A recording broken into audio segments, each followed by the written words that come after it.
అయోధ్య రామయ్య విగ్రహ ప్రాణప్రతిష్ఠ జరిగిన తరువాత తక్కువ సమయంలో కొత్త రికార్డులు నెలకొన్నాయి.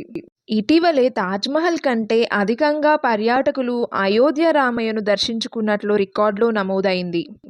ఈ నేపథ్యంలో అయోధ్య బాలరామయ్య విగ్రహ ప్రతిష్ఠాపన జరిగి ఏడాది కావస్తున్న నేపథ్యంలో ఆంగ్ల నూతన సంవత్సరంలో భారీ ఉత్సవాలను నిర్వహించేందుకు ప్రణాళికలు రూపొందిస్తున్నారు.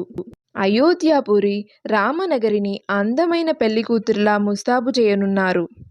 తొలి వార్షికోత్సవం సందర్భంగా ఏ రోజున ఏ ఉత్సవాలు జరపాలో వివరాలను శ్రీ రామ జన్మభూమి ట్రస్ట్ ప్రధాన కార్యదర్శి చంపత్ రాయ్ వివరించారు. రామయ్య విగ్రహ ప్రతిష్ఠాపన కార్యక్రమాలను హిందూ పంచాంగం ప్రకారం 22 జనవరి 2024న పుష్యమాసం శుక్లపక్షం ద్వాదశి రోజున నిర్వహించామని తెలిపారు. అయితే 2025లో జనవరి 11వ తేదీన పుష్యమాసం శుక్లపక్షం ద్వాదశి తిథి వచ్చింది కాబట్టి హిందూ క్యాలెండర్ ప్రకారం ఈ తిథిని ప్రతిష్ఠ ద్వాదశిగా పిలుస్తారు. జనవరి 11 నుండి 3 రోజుల పాటు 4 ప్రాంతాల్లో అనేక కార్యక్రమాలు నిర్వహించనున్నట్లు వివరించారు. మహాహారతి, పవిత్రాభిషేకం. అయోధ్య రామమందిరంలో జనవరి 11, 2025 శనివారం మధ్యాహ్నం 12:20 రామ్‌లాలా విగ్రహానికి పవిత్రాభిషేకం, మహాహారతితో పాటు కొన్ని ప్రత్యేక కార్యక్రమాలను నిర్వహించనున్నారు.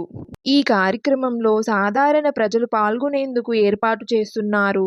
అంతేకాదు కొందరు సాధువులు కూడా ఈ ఉత్సవాలకు హాజరు కానున్నారు.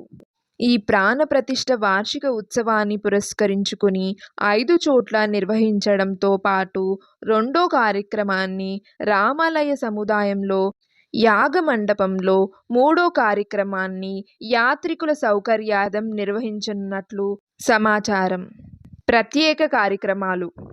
రాముని ప్రాణప్రతిష్ఠ వేళ జరిగే ఉత్సవాలలో 3 రోజుల పాటు ప్రతిరోజు మధ్యాహ్నం 3 గంటల నుండి 5 గంటల వరకు రాగసేవ, సాయంత్రం 6 గంటల నుండి 9 గంటల వరకు అభినందన గీతాలు, సంగీత కార్యక్రమాలు నిర్వహించనున్నారు.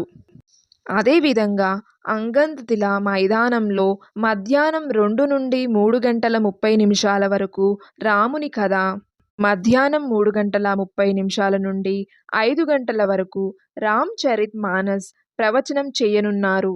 ఈ వార్షికోత్సవ వేడుకల్లో పాల్గొని అన్నప్రసాదం అందించేందుకు ఏర్పాటు చేస్తున్నారు. హనుమాన్ షుర్హి.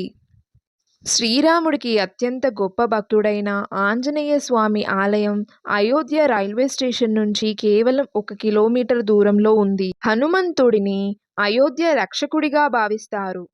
శ్రీరాముని దర్శనానికి వెళ్లే ముందు ప్రతి ఒక్కరూ హనుమంతుని ఆలయంలో అనుమతి తీసుకునే అయోధ్య వెళ్లాలని పెద్దలు చెబుతారు.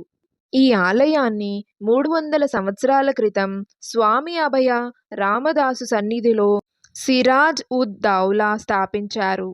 ఈ ఆలయం రాజద్వారం ముందు ఎత్తైన గుట్టపై నిర్మించబడింది. అయోధ్యను కాపాడేందుకు వచ్చిన హనుమంతుడు ఇక్కడే ఉండేవారని చాలామంది నమ్ముతారు. ఈ వాయుపుత్రుని దర్శనం కోసం భక్తులందరూ సుమారు 76 మెట్లు ఎక్కాల్సి ఉంటుంది. దేవకాళి ఆలయం. ఈ ఆలయం అయోధ్యకు నైరుతి దిశలో ఉన్న ఫైజాబాద్ నగరంలో నిర్మించబడింది.